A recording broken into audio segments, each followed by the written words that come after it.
আমাদের total TNZ গ্রুপের 5,000 শ্রমিক, 3 মাসের বাসা ভাড়া, শ্রমিকদের বাচ্চাদের বাসা ভাড়া, বাচ্চাদের স্কুলের বেতন, খাওয়া দাওয়া খুবই একটা সমস্যার ভিতরে আছে। আমরা টিএনজেড গ্রুপের শ্রমিকরা গত প্রায় 1 বছর যাবৎ এই সমস্যার সম্মুখীন হইতেছি। কয়েকবার এই আন্দোলন করছি, আমাদেরকে শ্রমভবনে সমাবেশ হয়েছে, মিছিল হয়েছে, মিটিং হয়েছে, বলছে যে উপসচিব যে আমাদেরকে 30 তারিখের একটা সিদ্ধান্ত ছিল, 30 তারিখের জায়গায় আরও 7 দিন বাড়িয়ে 7ই মে আমাদের পাওনা দেওয়ার পরিশোধের দাবি সিদ্ধান্ত দিছে। আমরা গত 7 তারিখে সকাল 8টা থেকে আমাদের যেই প্রতিষ্ঠান ছিল টিএনজেড গ্রুপের টিএনজেড ফ্যাক্টরি, ওইখানে অবস্থান করছি। আমরা কোনো ধরনের আশ্বাস পাই না সরকার থেকে বা কলকারখানা থেকে। যেই প্রতিষ্ঠানগুলো ছিল সরকারি দপ্তরগুলো, ওইখান থেকে আমরা কোনো ধরনের আশ্বাস পাইতেছিলাম না। বিকাল 5টার দিকে আমরা একটা গণমিছিলের আয়োজন করছি, শ্রমিক স্টাফ সব কর্মচারী বিন্দু গণমিছিল করে আমরা শান্তিপূর্ণভাবে আমাদের প্রতিষ্ঠানের সামনে গিয়ে অবস্থান করে আমরা একটা সমাবেশ করে যার মতো আমরা আমাদের বাসা বাড়িতে ফিরে যাই। তারপরের দিন 8 তারিখ আমরা একটা সিদ্ধান্ত নিই যে আমরা আবার একটা গণমিছিলের মতো করব। গণমিছিল মানে যে গণমাধ্যমে ছড়িয়ে যায় বা সরকারের তদারকিতে আসে।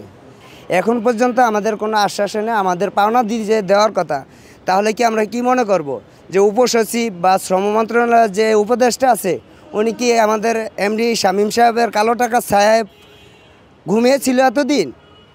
তাহলে আমাদের মনে হইতেছে যে ওনার কালো টাকার ছায়ায় ওনারা ঘুমিয়েছিল, ওনাদের ঘুম ভাঙে নাই।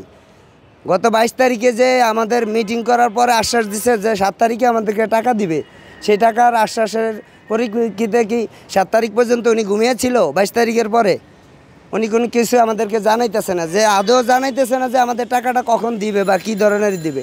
সেই ইয়েতে আমরা আজকে 10 তারিখ শ্রম মন্ত্রণালয়ে একটা অবস্থান করব, সাংবাদিক সম্মেলন করার মতো, যেটা গণমাধ্যমে আমাদেরকে কি নির্দেশনা দেয় সেটা জানার জন্য। তা না হলে আমাদের পরবর্তী নির্দেশনা অনুযায়ী আমরা আগামীকালকে থেকে আবার নতুন কর্মসূচি ঘোষণা করব, আমরা রাজপথে অবস্থান করব। আমাদের টোটাল টিএনজেড গ্রুপের 5,000 শ্রমিক, এটা সবারই একই সমস্যা। এখানে অনেকেই আছে দোকান বাকি চলতেছে, বিভিন্নভাবে বাসা ভাড়া দিতে পারছে না, খাইতে পারতেছে না। 3 মাসের বাসা ভাড়া, শ্রমিকদের বাচ্চাদের বাসা ভাড়া, বাচ্চাদের স্কুলের বেতন, খাওয়া দাওয়া খুবই একটা সমস্যার ভিতরে আছে। কিন্তু আমাদেরকে যেই আশ্বস্ত করা হয়েছিল সেই আশ্বস্ত অনুযায়ী আমরা কোনো কিছু দেখতেছি না। এখন আমাদেরকে বিকল্প বা রাস্তা অবতরণ আন্দোলনের ছাড়া অন্য কোনো রাস্তা দেখতেছি না আমরা।